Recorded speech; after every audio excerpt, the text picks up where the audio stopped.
He tried everything money could buy. Then a maid did the impossible. Marcus Ashford had everything except the one thing that mattered. Standing in his penthouse overlooking Central Park, the 62-year-old billionaire pressed his palm against the floor-to-ceiling window, watching the autumn leaves spiral down 47 stories below. His reflection stared back at him, silver hair immaculately styled, a custom Italian suit worth more than most people's cars, and eyes that held the hollow exhaustion of a man who'd spent the last 3 years trying to buy back what money couldn't. His daughter's laughter. Sarah hadn't spoken to him in 1,247 days. He'd counted every single one. The doctors had tried everything. After the accident that took his wife Elizabeth, Sarah had retreated into a silence so profound that the medical community called it a psychological fortress. Selective mutism. They labeled it severe trauma response. Post-traumatic stress disorder with dissociative features. Marcus had flown in specialists from Johns Hopkins, Mayo Clinic, and the Sorbonne.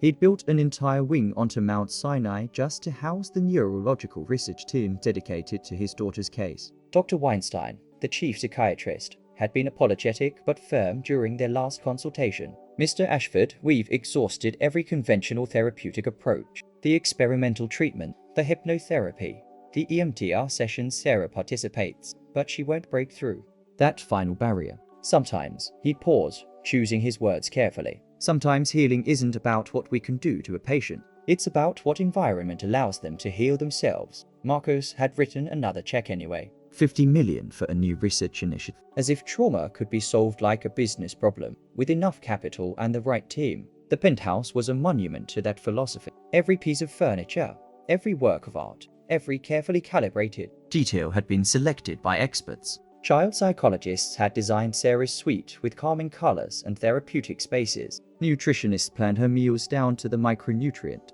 Physical therapists guided her through yoga and movement therapy. A full-time staff of 8 rotated through the apartment, each one trained in trauma-informed care. And still, Sarah hadn't spoken. Not a word, not even a whisper. She'd scream in her nightmares. He could hear her down the hallway. Those terrible sounds that made his chest constrict. But in the daylight, she moved through the apartment like a ghost, communicating only through nods and written notes. She was 14 now, caught between childhood and adolescence, trapped in a prison of her own making, or his making. Marcus couldn't shake that thought. The accident had been his fault in every way that mattered. He'd been driving. They'd been arguing, he and Elizabeth, about his work schedule, the missed recital, the broken promises. He'd taken his eyes off the road for just a moment, reaching for his phone when it buzzed with an urgent email. Just one moment. The semi-truck had come out of nowhere, or rather, it had been exactly where it should have been, and Marcus had drifted into its lane. Elizabeth died on impact. Sarah, buckled in the back seat, had survived without a scratch on her body. But whatever she'd seen, whatever she'd experienced in those terrible moments, had locked her voice away where Marcus couldn't reach it. He'd spent 3 years trying to pick that lock with money. 3 years of revolving door specialists, cutting-edge treatments, and nothing to show for it but mounting desperation and a daughter who looked at him with eyes full of something worse than hatred. Emptiness. The intercom on his desk chirped. Mr. Ashford. His assistant Jennifer's voice was professionally neutral. Miss Churn from the agency is here with the new domestic placement. Shall I send them up? Marcus closed his eyes. Another housekeeper. The agency had cycled through 23 candidates in the past year alone. Sarah's previous caretakers had quit for various reasons. The emotional toll, the lack of communication, the unnerving silence that filled the apartment like fog. The last one had lasted 6 weeks before tearfully explaining that she couldn't handle the sadness in that child's eyes. Send them up, Marcus said, loosening his tie. He needed a drink, but it was barely noon. 5 minutes later, Jennifer ushered in Miss Chun, the agency's director, followed by someone Marcus hadn't expected. Most of the candidates the agency sent were professionally credentialed former nurses, certified nannies, people with impressive resumes and references from diplomatic families or celebrities. This woman looked like she'd walked in from a completely different world. She was small, probably in her mid-50s, with weathered brown skin and hands that spoke of decades of hard work. Her clothes were clean but worn a simple dress that might have been fashionable 10 years ago. Modest flats with scuffed toes. She carried no designer bag, no professional portfolio, just a small purse that looked handmade and a cardigan draped over one arm. But it was her eyes that stopped Marcus mid-sip of his scotch. They were gentle and knowing, with the kind of warmth he hadn't seen in his home since Elizabeth died. Mr. Ashford, Miss Chun began, her tone slightly apologetic. "This is Rosa Hernandez." I know she's not. Our typical placement, but given the unique circumstances of Sarah's case, I thought a different approach might be warranted.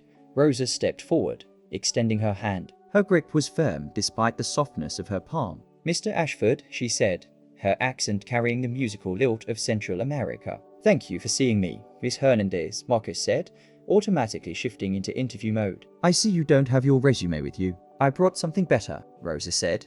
Reaching into her purse, she pulled out a worn photograph, its edges soft with age. "This is my daughter, Elena. She didn't speak for 2 years after we fled Guatemala." The violin, the things she saw, it took her voice away. Marcus took the photo, studying the young girl's solemn face. What brought her back?" Time, Rosa said simply. Love. "Patience." And work. Not the kind doctors do, the kind that comes from washing dishes together, folding laundry, making bread. The kind that says, "You are safe without words, Miss Hernandez," Marcus began, preparing his practiced rejection. he couldn't possibly entrust his daughter to someone with no formal credential, no letters after her name. No, she's in the music room. Rosa interrupted gently, nodding toward the hallway. Your daughter. "I can hear her moving." May I? Marcus froze. The music room was Sarah's sanctuary, the one place she'd specifically requested remain off limits to her therapists and caretakers. How did you?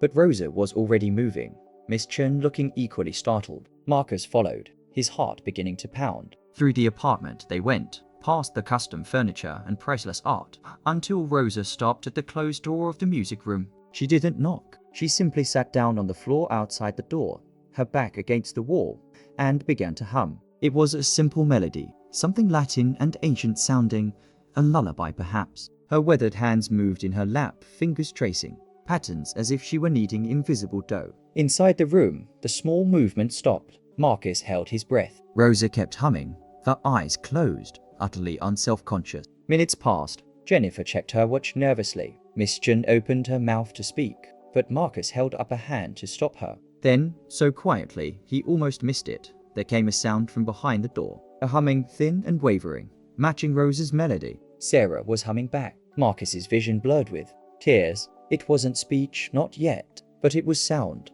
voluntary sound, communication. The first he'd heard from his daughter's lips outside of her nightmares in over 3 years. Rosa opened her eyes and smiled at him, a smile full of understanding and something that looked like hope. When do I start? She asked. The transformation begins. Rosa started the next morning at 7 o'clock sharp, arriving with the same handmade purse and an additional canvas bag.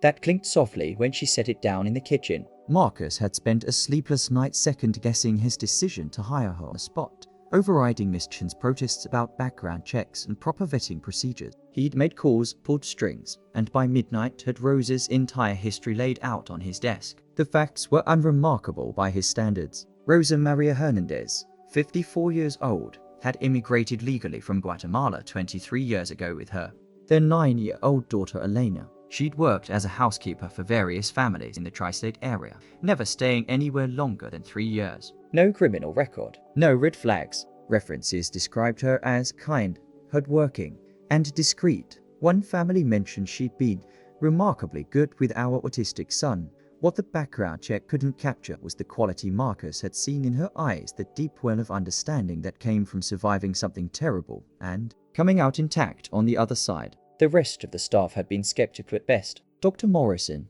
Sarah's live-in therapist, had been openly hostile. "Mr. Ashford, this woman has no credentials, no training in trauma-informed care. You're gambling with your daughter's psychological well-being." "I'm gambling on something that actually worked," Marcus had replied, surprising himself with his sharpness. 3 years of credentials haven't gotten us anywhere.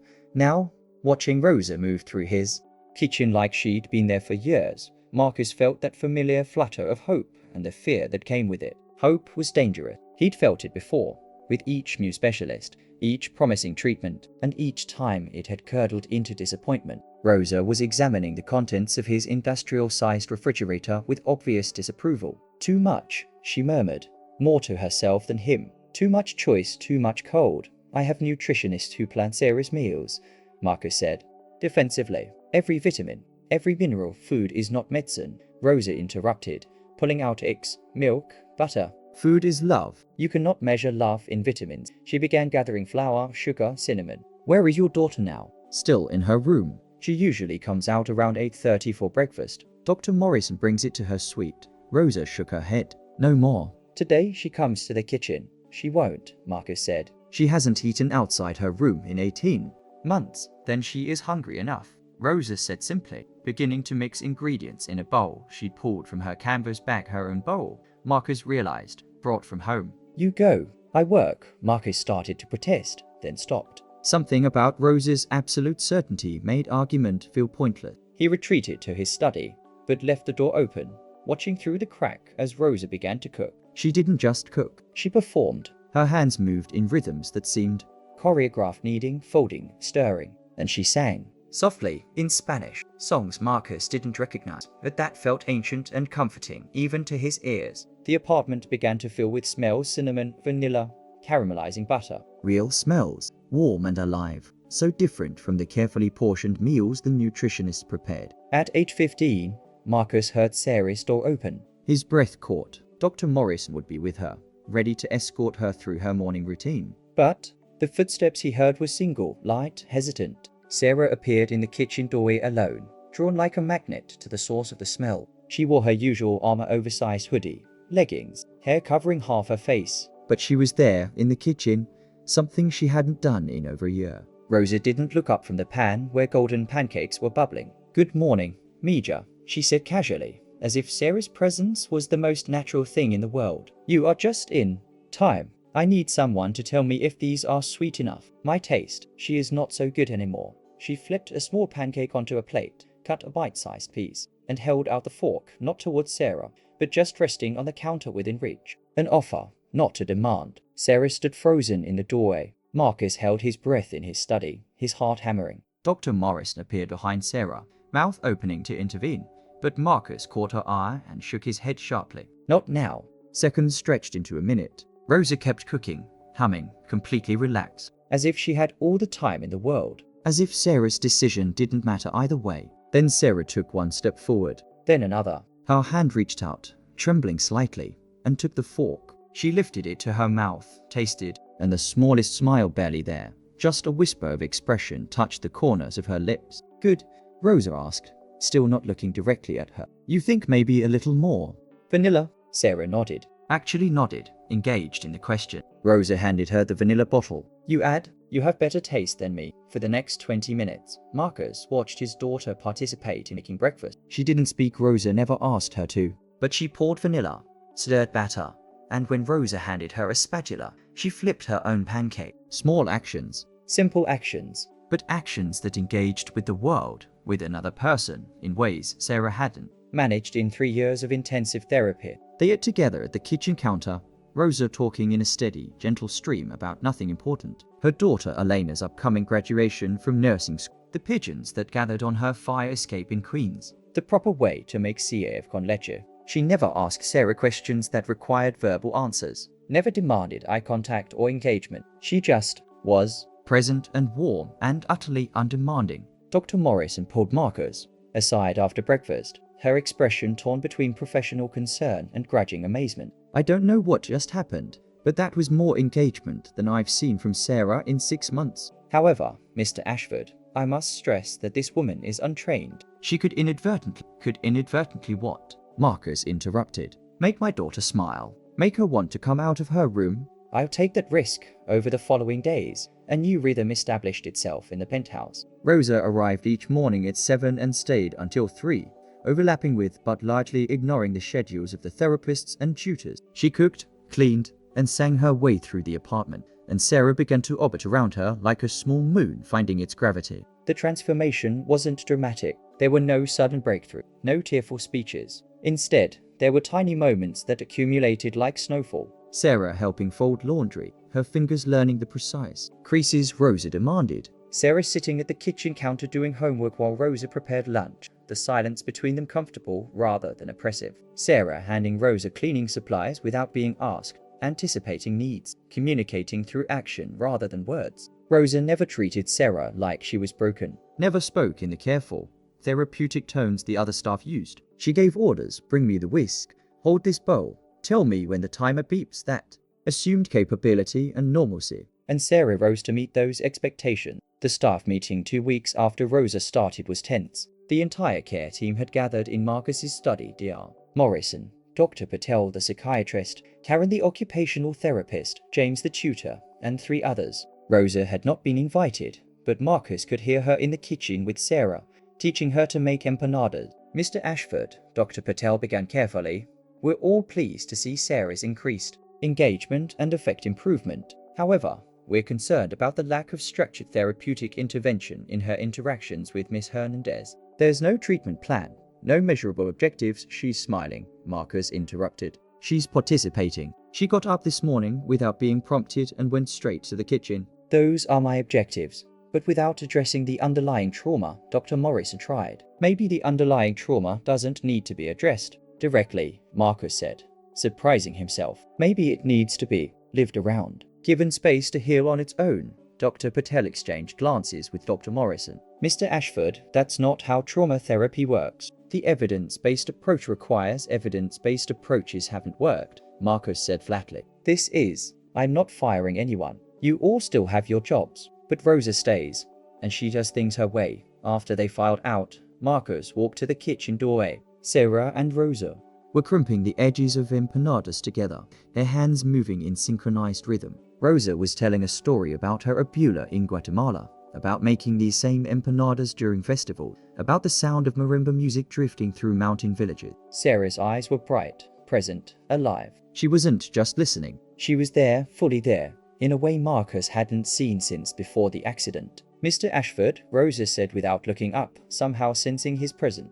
"You want to learn? We teach you." And for the first time in 3 years, Marcus found himself doing something he'd forgotten how to do. He rolled up his sleeves, washed his hands, and sat down with his daughter to make empanadas. No agenda, no therapeutic objective, just flour and filling and the simple act of creating something together. Sarah handed him a circle of dough. Their fingers touched briefly, and she didn't pull away. It was enough. More than enough. It was everything. The walls come down. The breakthrough came on a Tuesday afternoon in October, 6 weeks after Rosa had started. Marcus was in his study reviewing quarterly reports when he heard something that made him drop his pen. Laughter. Real, genuine laughter. Bright as bells and just as clear. He moved to the doorway like a man in a dream. In the living room, Rosa and Sarah were attempting to move the couch. Why?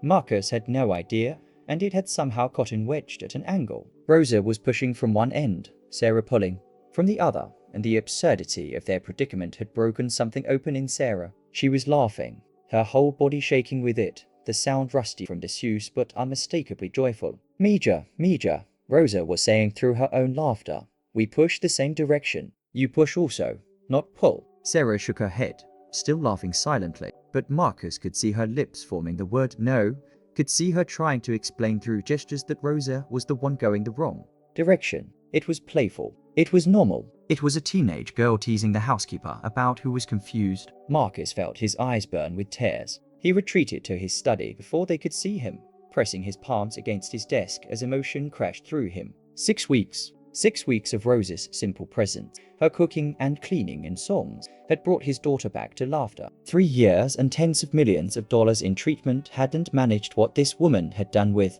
flour and empanadas and patience. But it wasn't just patience. Marcus was beginning to understand. It was something more profound. Rosa had brought normalcy. She'd brought the expectation of participation in ordinary life. While the therapist had been trying to heal Sarah's trauma, Rosa had simply assumed Sarah was whole, sad, perhaps, and quiet, but fundamentally capable and present. And Sarah had risen to meet that assumption. That evening, Marcus did something he hadn't done in 3 years. He dismissed the evening staff early, the therapists, the nurses, even Jennifer. He called in an order from Sarah's favorite restaurant from before the accident, the little Italian place on 73rd that Elizabeth had loved. When he asked Rosa to stay late, she simply nodded, as if she'd been expecting. The 3 of them met at the dining room table, the one Marcus had been avoiding because it reminded him too much of family dinners with Elizabeth. Rosa filled the silence with stories about Elena's struggles learning English in school, about the kind families she'd worked for and the not-so-kind ones, about the absurdity of trying to clean a penthouse with more rooms than her entire apartment building in Queens. Sarah listened, eating her pasta, and something in her posture was different. Relaxed, open. She even smiled a few times at Rosa's stories, particularly the one about the wealthy family who'd asked Rosa to iron their dog's pajamas. It's true, Rosa insisted, catching Sarah's Skeptical look. Little dog, maybe 5 pounds, had 15 pajamas. All needed ironing. I say to the lady, the dog, he cares about wrinkles. She say yes, very serious. So iron dog pajamas. She shook her head, grinning. Rich people, they are very strange sometimes. She said it without looking at Marcus, but he caught the gentle tease in it. He surprised himself by laughing. We are, aren't we? The strangest, Rosa agreed. You have machine that makes ice in 3 different shapes. 3. Who needs this? After dinner, as Rosa cleared plates, Sarah did something she hadn't done since the accident. She went to the piano in the corner of the living room, not the music room where she hid, but the grand piano that had been Elizabeth, untouched for 3 years and gathering dust on its cover. Marcus froze mid-sentence, watching as Sarah pulled off the cover and sat on the bench. Her fingers hovered over the keys, trembling. Rosa continued washing dishes, humming one of her Spanish songs, creating a blanket of sound that made the moment feel safe. Sarah pressed one key, then another. Tentative, testing. Then she began to play, halting at first, rusty, but unmistakably her mother's favorite piece. Debussy's Claire de Lune. Elizabeth had played it every Sunday morning. Sarah had been learning it before the accident. Marcus couldn't move, couldn't breathe. The melody filled the penthouse, imperfect and hesitant, but achingly beautiful. Rosa came to stand beside him, her wet hands wrapped in a dish towel, and together they listened. When Sarah finished, her hands remained on the keys. Her shoulders shook. She was crying.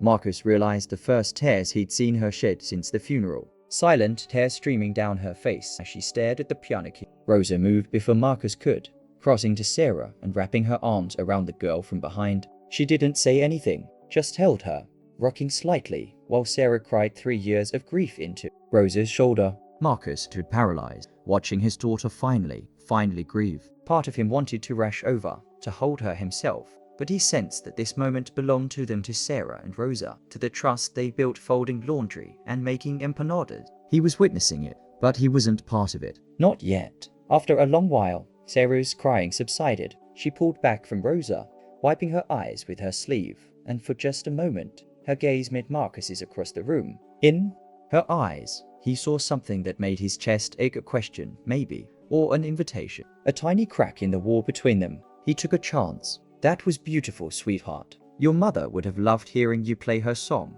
Sarah's expression flickered pain, but also something else. She nodded, just a nod, but it was acknowledgement. It was connection. She taught me that piece, Marcus continued, his voice rough. Did you know that? When we were dating, I was terrible, but she was patient. He managed a small smile. I think patience was her superpower. Rosa squeezed Sarah's shoulder and returned to the kitchen, giving them space, but staying close enough to feel safe. Sarah remained at the piano, looking at Marcus with those 2 old eyes. I miss her too, Marcus said, the words cracking open something in his chest. Every single day. And I'm so sorry that you were there. That you had to see. His voice broke. I'm sorry I couldn't protect you from that. I'm sorry I couldn't protect her. It was the first time he'd said it out loud. The apology he'd been choking on for 3 years. Sarah's eyes filled with fresh tears, but she didn't look away. She was hearing him, really hearing him. The next few weeks brought more small miracles. Sarah started leaving her suite more often, gravitating toward wherever Rosa was working. She helped with dinner preparation, learned to make Rosa's famous tres leches cake, even attempted Rosa's complicated braided bread. The physical therapists and occupational therapists found their sessions suddenly more productive. Sarah was motivated to strengthen her hands for kneading dough, to build stamina for long cooking sessions. Dr. Morrison grudgingly admitted that Sarah's overall affect had improved dramatically. Whatever Miss Hernandez is doing, it's working. I still maintain that we need to address the underlying trauma more directly, but I can't argue with results. But it was the small moments between Sarah and Marcus that felt most significant. Sarah started joining him for breakfast before Rosa arrived,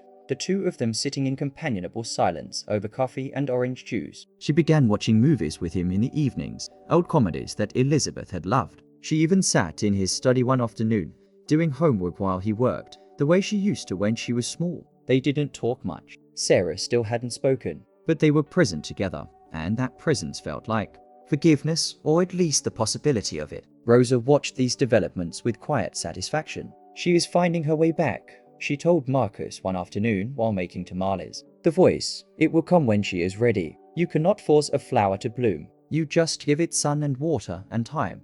How did you know what to do? Marcus asked. All these experts, all this training, and you just knew. Rosa shrugged, her hands never stopping their work. I know loss. I know. Silence. When Elena stopped speaking, I tried everything too. Doctors, specialists. In Guatemala City, very expensive. Finally, I have no more money. So I just live with her. I cook, I clean, I work, and I let her watch. I let her see that life continues, that there is still bread to bake and floors to sweep, that the world is still here, still safe, still has good things. She looked at Marcus with those knowing eyes. Sometimes people need permission to be normal again. Not fixed, just normal. I kept trying to fix her, Marcus said quietly. Because you are broken too, Rosa said gently. A father who loses his wife, who blames himself, he tries to fix his daughter because he cannot fix himself. But Mr. Ashford, you are not a problem to solve. She is not a problem to solve. You are people who survived something terrible. Now you learn to live again.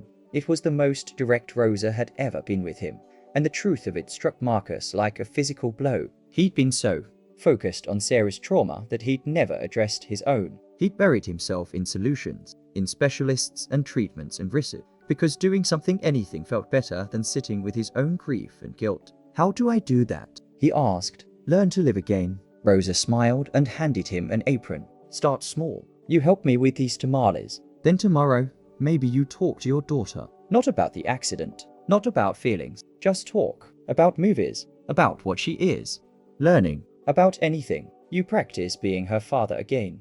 Not her fixer. So Marcus did. He put on the apron and learned to spread masa on corn husks. And the next day, he asked Sarah what she was reading. And the day after that, he told her about a funny thing that happened in a meeting. Small moments, normal moments, the kind of ordinary father-daughter interactions he'd taken for granted before the world fell apart. Slowly, carefully, they were building something new. Not a replacement. For what they'd lost, nothing could replace Elizabeth at a different kind of family. Smaller, quieter, marked by loss, but not defined by it. The voice returns. The setback came in early November, sudden and devastating as a winter storm. Sarah had been doing so well, laughing more, engaging with her tutors, even going outside to walk in Central Park with Rosa. Then one evening, Marcus came home to find her locked in her room, the music blasting so loud he could feel it vibrating through the walls. Dr. Morrison stood helplessly in the hallway while Rosa sat on the floor outside Sarah's door, just as she had that first day. What happened? Marcus demanded. Dr. Morris looked pained. A car backfired on the street during our walk. Sarah had a panic, full-blown PTSD episode. She's been in there for 3 hours. Marcus's heart sank. This was what he'd feared, that Rose's gentle approach was just a band-aid, that the real trauma still lurked underneath, waiting to destroy all their progress. Have you called Dr. Patel? He's on his way with a sedative if we need. No, Rose's voice was quiet but firm. She didn't look up from her position on the floor. No drugs? She is remembering. This is part of healing.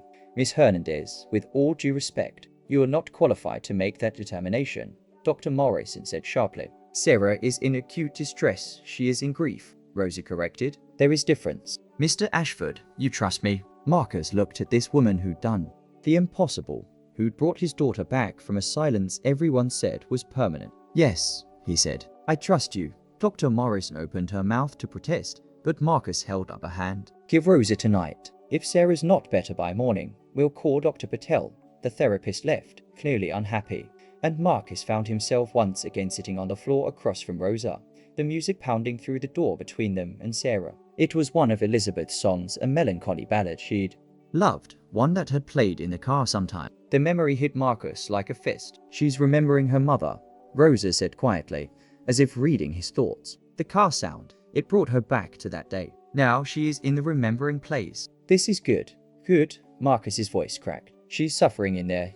Yes. And she must. You cannot go around grief, Mr. Ashford. You must go through it, like walking through fire to get to the other side. For 3 years, she has been standing at the edge of this fire, afraid to cross. Now she is crossing. They sat in silence while the music played. After an hour, Rosa began to cook right there in the hallway, using a camping stove she'd somehow conjured from her bag. The smell of cinnamon and chocolate began to fill the air. Hot chocolate, Marcus realized. The kind Rosa made from scratch with real cocoa and vanilla. My Elena, Rosa said as she stirred when she finally spoke again. You know what her first words were. I'm sorry.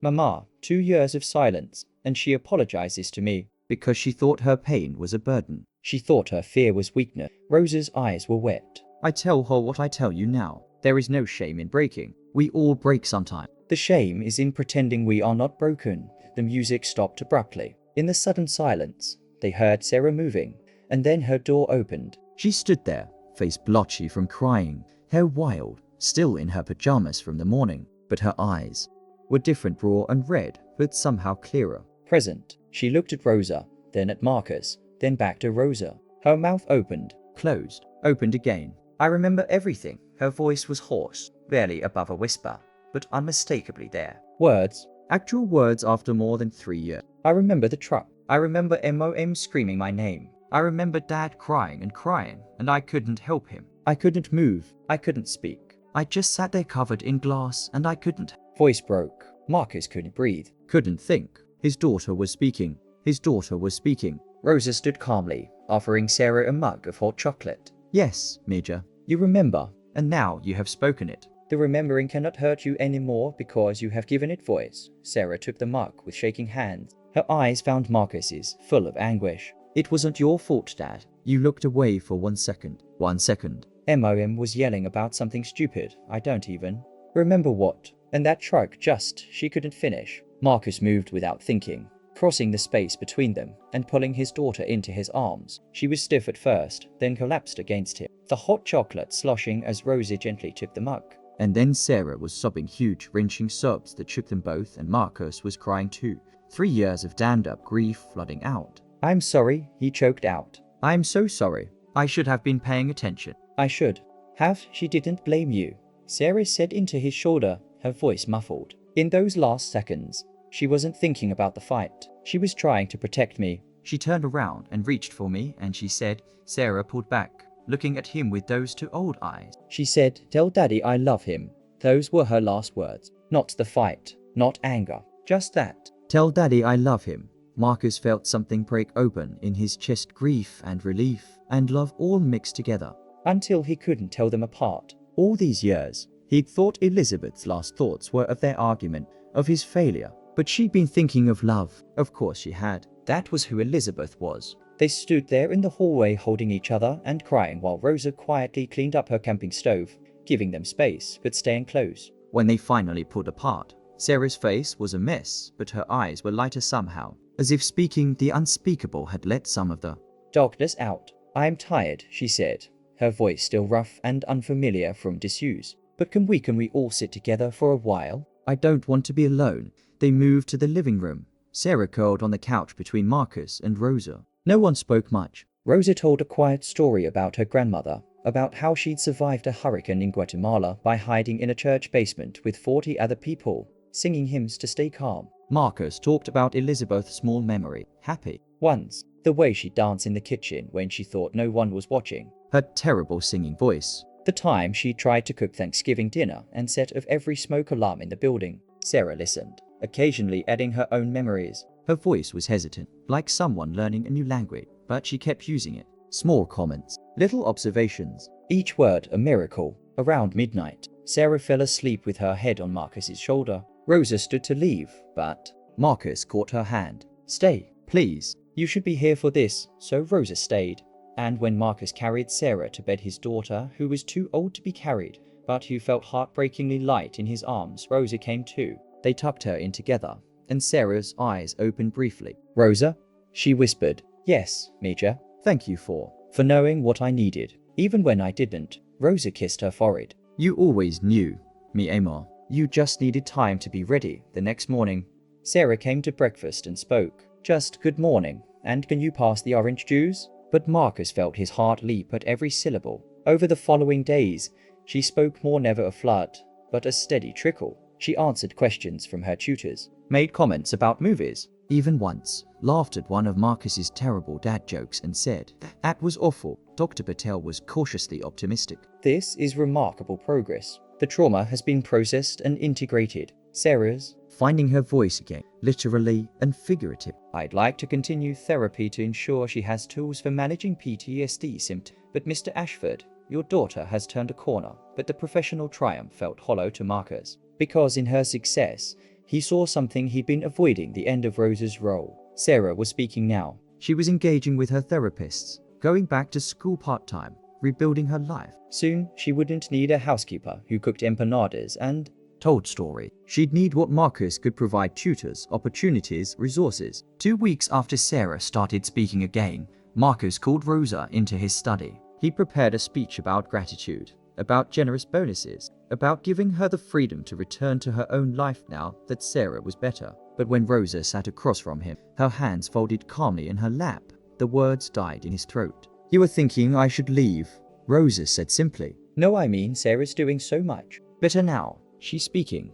She's going back to school. I thought maybe you'd want to." "I don't want to keep you from what?" Rosa asked gently. "From cleaning other houses, from working for families who see me as furniture." She smiled, but there was sadness in it. "Mr. Ashford, I have cleaned houses for 23 years. I am good at it. But Sarah, helping Sarah remember how to live, this is the first time in very long time that my work has mattered, that I have mattered." Marcus felt ashamed. He'd been thinking of Rose's role as temporary, as a service he'd purchased, but she'd given them something money couldn't buy herself: her time, her wisdom, her love. She'd become family. "I don't want you to leave," he admitted. "But I don't want to keep you here out of obligation either." "Obligation?" Rosa laughed. "Aye, Mr. Ashford. I stay because I choose to." Because that girl, she still needs me. Not to cook for her or clean for her, but to remember with her, to be the person who saw her silent and sees her speaking and knows that both versions are real and worthy." She leaned forward. "And maybe, I think, you still need me too, to remind you that being father is not about fixing or providing. Is about being present, about showing up." She was right. Of course, she was right. Marcus had fallen back into old habits these past 2 weeks, throwing money at problem, scheduling specialists, planning Sarah's future down to the minute, doing rather than being. "So I stay," Rosa said firmly. "If you let me, not as housekeeper only. As family. As the person who makes tamales on Sundays and tells embarrassing stories and reminds you both that life is for living, not just surviving." Marcus felt his eyes burn. "We'd be honored," he managed. Becoming whole, spring arrived in New York with that particular kind of hope that only comes after a hard winter. Marcus stood at his office window watching Central Park bloom green, marveling at how different the view looked now. The same trees, the same pathways, but everything transformed by perspective. By healing. Sarah had been speaking for 5 months now. Her voice was stronger, more confident,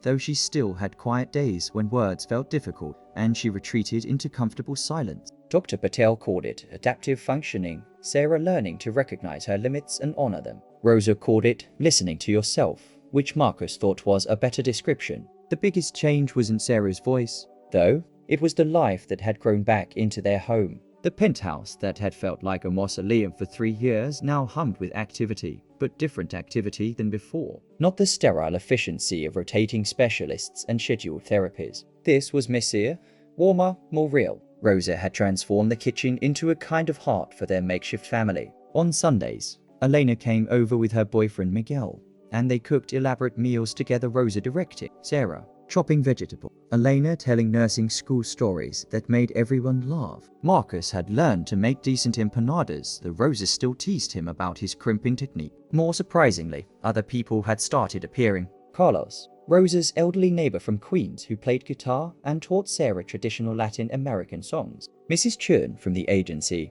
who'd become a friend and occasionally joined for dinner, bringing her grandchildren. Even some of Sarah's old friends from before the accident had begun visiting again, tentatively at first, then with growing frequency as they realized Sarah was still herself, just quieter, more thoughtful. The expensive care team had been gradually reduced. Dr. Patel still came twice a week for therapy sessions, which Sarah actually engaged with now. Karen, the occupational therapist, had transitioned to monthly check-ins. The others, the nutritionist, the specialized tutors, the round-the-clock nursing staff, had been thanked and released. Marcus had discovered that Sarah needed less managing and more living. But the biggest transformation was in Marcus himself. He'd started seeing a therapist, not Dr. Patel, but someone Rosa had recommended, a grief counselor who specialized in traumatic loss. The sessions were brutal. Facing his guilt, his grief, his anger at Elizabeth for dying and leaving him alone with a broken daughter, he didn't know how to help. Anger at himself for breaking her in the first place. You did not break her, his therapist Dr. Reeves said firmly during one particularly difficult session. An accident broke you both. You've been carrying responsibility for something you couldn't control, and that weight has been crushing you. But I was driving. I looked away for 1 second. 1 second of human imperfection. You've sentenced yourself to a lifetime of guilt for being human. Dr. Reeves leaned forward. Marcus, if the situation were reversed, if Elizabeth had been driving and you died, would you want her spending years flagellating herself? Or would you want her to grieve, heal, and find joy again? The answer was obvious. He'd want Elizabeth to be happy, to live, to forgive herself. Why couldn't he extend that same grace to himself? It was a work in progress, but Marcus was learning to sit with discomfort instead of trying to fix it, learning to be present with Sarah without an agenda, learning that love wasn't about providing solutions but about showing up day after day, even when it hurt. One Saturday morning in April, Sarah came into his study with a nervous expression. She'd been accepted to a specialized high school program that would let her complete her degree while taking college courses. It was an incredible opportunity, but it meant leaving the penthouse 5 days a week, being out in the world, navigating life without the safety of home. I'm scared, she admitted, perching on the edge of his desk. What if I have a panic attack? On the subway? What if I can't handle it? 3 years ago, Marcus would have immediately started problem solving. He'd have hired a car service, arranged for a therapist to be on call, created contingency plans for every possible scenario. But Rose's voice echoed in his mind. You cannot protect her from life. You can only teach her she is strong enough to live it. You probably will have hard days, Marcus said. You might have panic attacks. You might need to come home early. Sometimes. That's okay. That's part of figuring out your new normal. Sarah looked surprised. You're not going to arrange for, like, a whole support team to follow me around? Marcus smiled. Do you want me to? No, Sarah said quickly, then more thoughtfully. No, I don't. I want to try doing this myself. But can I call you if I need to? Even if you're in a meeting? Always, Marcus said. Day or night? Meeting or no meeting. I'm here. She hugged him then, quick and fierce, and Marcus held on tight, breathing in the scent of her shampoo and marveling at how tall she'd gotten. His little girl who wasn't so little anymore, who was brave enough to rebuild herself and step back into a world that had hurt her so badly. Your mother would be so proud of you, he said softly. I think she'd be proud of you too, Sarah replied, pulling back to look at him. You're different now, Dad. Better. More. There. It was the greatest compliment he'd ever received. Sarah started school the following week.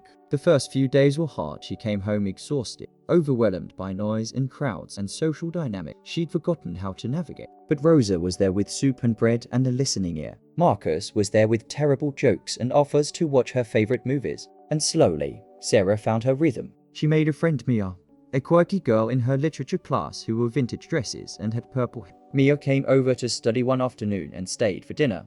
Utterly charmed by Rosa's cooking and Carlos's guitar playing, she looked around the penthouse with its artwork and luxury finishes, then said to Sarah, "Your family is weird, but like, in the best way." Marcus had laughed out loud. Weird? Yes, they were weird. A billionaire CEO learning to make tamales from his housekeeper, eating dinner with his daughter's purple-haired friend while an elderly man from Queens played guitar. Not exactly the life he'd imagined. But it was real, and it was theirs, and it was full of the kind of richness no amount of money could buy. One evening in May, Marcus came home to find the living room transformed. Rosa, Elena, Sarah, and Mia had pushed back all the furniture and hung Papel Picado colorful cut paper banners from the ceiling. Music played from Sarah's phone, something upbeat and Latin, and they were teaching Mia how to salsa dance. "Mr. Ashford," Rosa called out when she saw him. Come, you dance with your daughter? I don't know." How Marcus started, but Sarah was already pulling him into the cleared space, laughing. "Rosa taught me," she said. "It's not that hard. Just follow my lead." So Marcus danced with his daughter in their living room while Rosa called out instructions and Elena and Mia cheered. He was terrible at it, kept stepping on Sarah's toes, but Sarah was laughing that bright, unself-conscious laughter he'd thought he'd never hear again, and Marcus realized he was laughing too. Later, after everyone had gone home and Sarah had gone to bed, Marcus found Rosa in the kitchen cleaning up. "What was tonight about?" he asked. "Not that I'm complaining," Rosa smiled. "Elena, she asked me when was the last time I saw you really smile." Not polite smile, real smile. I realize I could not remember. So I think we fix this. We make happy.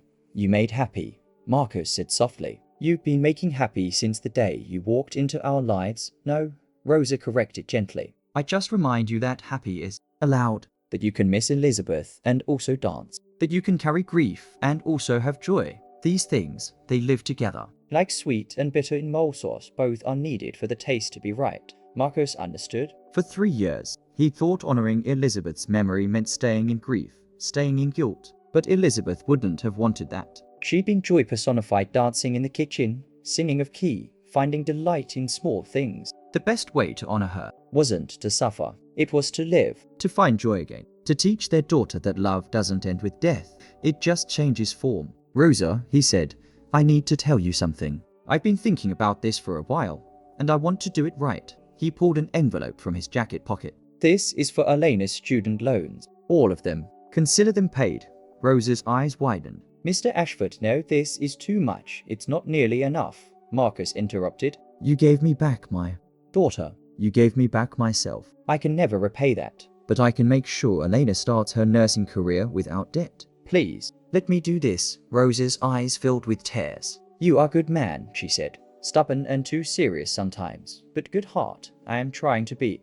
Marcus said. You've been teaching me how. That night, Marcus did something he hadn't done in 3 years. He went into the storage closet and pulled out the boxes of Elizabeth's things, the clothes he packed. Away, the books, the photographs. He'd been avoiding them, afraid that seeing her belongings would break him open again. But he was learning that breaking open wasn't the same as breaking apart. He spread photographs across his bed, Elizabeth laughing at their wedding, holding newborn Sarah, glancing at a charity, making silly faces at the camera. Instead of pain, Marcus felt warmth, gratitude for the years they'd had. Grief, yes, but grief mixed with love, with memory, with appreciation for what had been. Sarah appeared in the doorway in her pajamas, drawn by the light. What are you doing? Remembering, Marcus said. Want to help? Sarah climbed onto the bed beside him, and together they went through the photographs, sharing stories. Sarah remembered things Marcus had forgotten, the way Elizabeth always burned toast, her obsession with finding the perfect red lipstick, how she'd make up songs about whatever she was doing.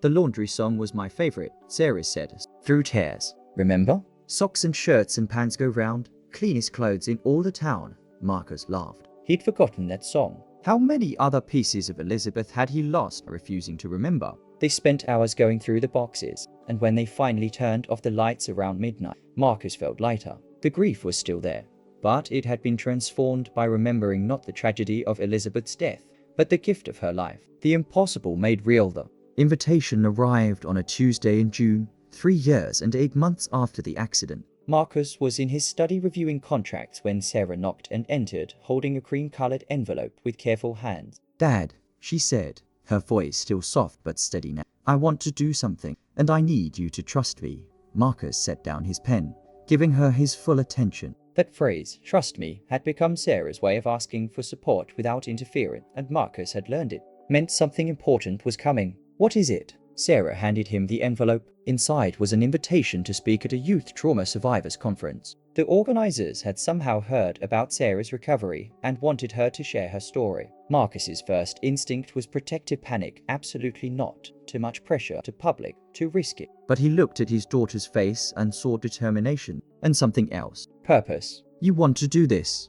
he said, not a question. I'm terrified, Sarah admitted. But Dr. Patel thinks I'm ready. And I keep thinking about all those other kids out there who aren't speaking, who are locked inside their own silence, and their families don't know what to do. Maybe hearing that someone made it out. Maybe that would help.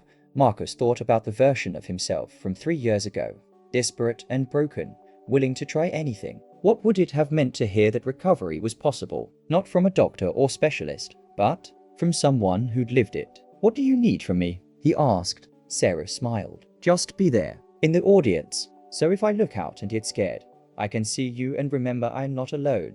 The conference was held at a hotel in Midtown 3 weeks later. Marcus sat in the third row with Rosa on one side and Elena on the other, his hands gripping the armrests as Sarah took the stage. She wore a blue dress Elizabeth had bought her before the accident. Sarah had found it in the storage boxes, altered it to fit her taller frame. A way of carrying her mother with her. Sarah's hands trembled as she adjusted the microphone. The audience, mostly teenagers and their families, social workers, therapists, watched with polite attention. Then Sarah took a breath and began to speak.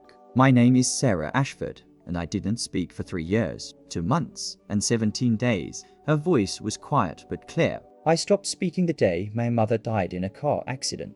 I was in the back seat. I Saw everything, and I decided, somewhere deep inside where I couldn't even hear myself decide, that if I never spoke again, I could never have to say what I saw, never have to make it real. Marcus felt tears prick his eyes. Rosa's hand found his and squeezed. My father tried everything to help me, Sarah continued, her eyes finding Marcus in the audience. The best doctors, the best therapies, the best facilities. He spent millions of dollars and 3 years of his life trying to fix me. And Nothing worked. not because the doctors weren't good or the treatments weren't valid, But because I wasn't ready to be fixed. because being broken felt safer than risking more pain. She paused, taking a sip of water. Then a housekeeper showed up. Her name is Rosa, and she didn't have any fancy degrees or training in trauma therapy. She just knew how to make empanadas and fold laundry and sing songs in Spanish. And she treated me like I wasn't broken at all. Like I was just a girl who is sad. And needed time. Marcus glanced at Rosa,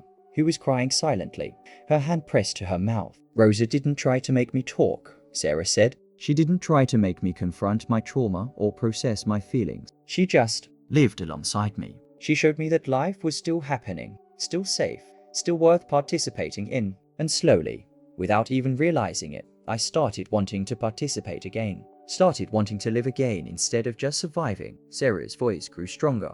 I'm not going to tell you there's one right way to heal from trauma. Every person is different. Professional therapy saved my life, Dr. Patel helped me develop tools to manage my PTSD that I still use every day. But what Rosa taught me is that healing isn't always about going back to who you were before. Sometimes it's about becoming someone new. Someone who carries their scars but isn't defined by them. She looked directly at the young people in the audience. If you're not speaking, if you're stuck in your silence, I want you to know it's okay. Your silence is protecting you from something, and that's valid. But when you're ready, when you feel safe enough, your voice is still there. It's waiting, and there are people who will wait with you until you're ready to use it again. Then Sarah did something that made Marcus's breath catch. She pulled out her phone and played a recording, the sound of her own voice humming, matching Rosa's melody that first day. This was my first sound in 3 years, she explained. Not words, just humming. And it was enough. Every journey starts with one small step.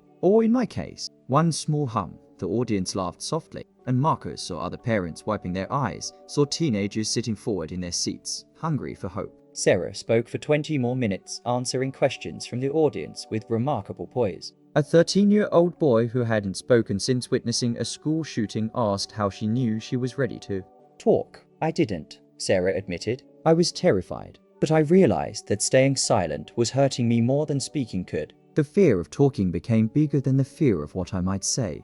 A mother asked what she could do for her daughter, who'd stopped speaking after abuse. Sarah looked at her with such compassion. Be patient. Keep living your life in front of her. Show her that the world can still be safe. And find your own Rosa, someone who sees your daughter as whole, not broken. Sometimes we need people who expect nothing from us except to exist. After the conference, Marcus found Sarah in the hallway, surrounded by families wanting to thank her. He waited until the crowd dispersed, then pulled his daughter into a fierce hug. I'm so proud of you, he whispered. So incredibly proud. I couldn't have done it without you, Sarah said. And Rosa, and Dr. Patel, and Elena. And even Dr. Morrison. Even though she drove me crazy sometimes, she pulled back, smiling. It takes a village, right? Turns out fixing a broken person requires a weird collection of expensive specialists and one magical housekeeper who makes empanadas. Rosa appeared there, her eyes still red. She cupped Sarah's face in her hands. You are not fixed, Mija. You never needed fixing. You just needed time to find yourself again. And you are beautiful, both the silent you and the speaking you. Both are real. Both are worthy. That evening, they had a celebration dinner at the penthouse, the whole extended family Marcus hadn't known he was building. Elena and Miguel, Carlos with his guitar, Mia and 2 other friends from Sarah's school, Dr. Patel and his wife, even Miss Churn from the agency. The apartment was crowded and loud and chaotic, so different from the sterile silence of 3 years ago. Marcus stood at the edge of the living room watching Sarah laugh with her friends, watching Rosa and Elena cook together in the kitchen, watching Carlos teach Mia a new song. This wasn't the life he'd planned. It wasn't the life he'd had with Elizabeth, but it was beautiful in its own unexpected way. Jennifer found him there, wine glass in hand. You know what's remarkable, she said. 3 years ago, this place felt like a mausoleum. Now it feels like a home. Rosa did that, Marcus said. Rosa started it, Jennifer corrected. But you did the hard part. You let go of trying to control everything. You let people in. You let yourself be human. Later, after everyone had left and Sarah had gone to bed, Marcus found Rosa in the kitchen doing dishes despite his protests. Rosa, he said, I need to ask you something. She turned, drying her hands on a towel. Yes, Mr. Ashford. Stop calling me Mr. Ashford. Your family. Call me Marcus. He took a breath. And I want to make it official. I want to set up a trust for you and Elena. Healthcare, retirement, everything. I want you to be secure. Rosa's eyes widened. Marcus, you already pay Elena's loans. This is different. This is about recognizing that you didn't just help Sarah. You saved us both. You taught me how to be a father again. How to be human again. His voice cracked. I can never repay that, but I can make sure you never have to worry about money again. Please. Let me do this. Rosa was quiet for a long moment, tears streaming down her face. Then she nodded. Okay, but not because of money. Because you are family, and family takes care of family. Marcus pulled her into a hug. This woman who'd walked into his life with nothing but a handmade purse and changed everything. Thank you, he whispered, for seeing what we needed when we couldn't see it ourselves, is what mothers do. Rosa said simply. We see with the heart. 3 months later, Marcus did something he never thought he'd do. He reduced his work hours, delegating more to his executive team, and started a foundation focused on accessible trauma therapy for families who couldn't afford expensive specialists. The Ashford Foundation's approach was different from traditional models. It paired professional therapists with trained community mentors, people like Rosa who brought lived experience and practical wisdom. It wasn't about replacing professional care, but augmenting it with a kind of human connection that couldn't be taught in graduate school. Rosa helped design the program, training mentors on the principles that had worked with Sarah: patience, normalcy, presence, and the radical assumption that people were whole rather than broken. Elena, now a licensed nurse, joined the Foundation's medical advisory board. Even Sarah got involved, creating peer support groups for young trauma survivors. On the anniversary of Elizabeth's death, for years since the accident, Marcus, Sarah, and Rosa visited her grave together. Sarah had asked to go, which surprised Marcus, but he was learning to follow his daughter's lead when it came to grief. They brought flowers, Elizabeth's favorite sunflowers, and Sarah placed them carefully on the headstone. Then she did something unexpected. She spoke out loud, as if Elizabeth could hear. Hi, Mom. I know it's been a while since I've talked to you. Well, talk to anyone, really. She gave a small laugh. I wanted you to know I'm okay. We're okay. Dad and I figured out how to be a family again. It's different without you, quieter in some ways, louder in others. We have this housekeeper, Rosa, who makes your empanadas look like amateur hour. Don't be offended, yours were good too.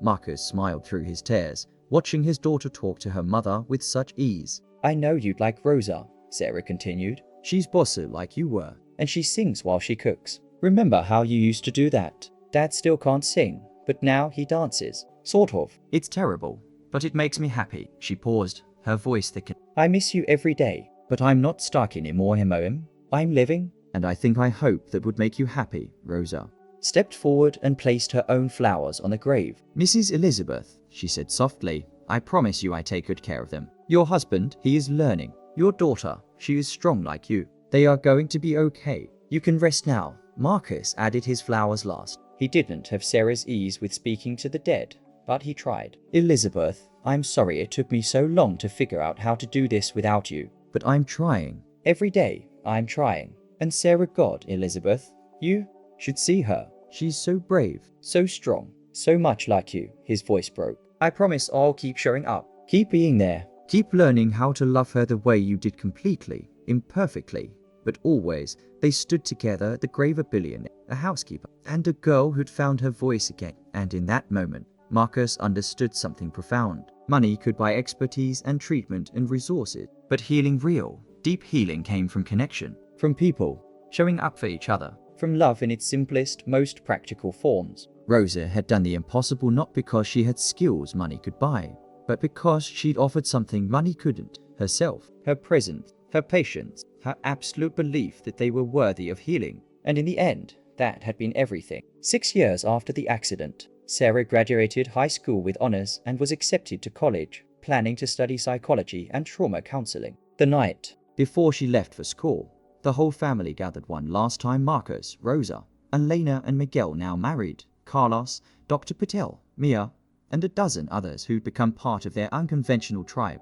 Sarah stood to make a toast, her voice clear and strong. "I've been thinking about impossible things," she said. "For 3 years.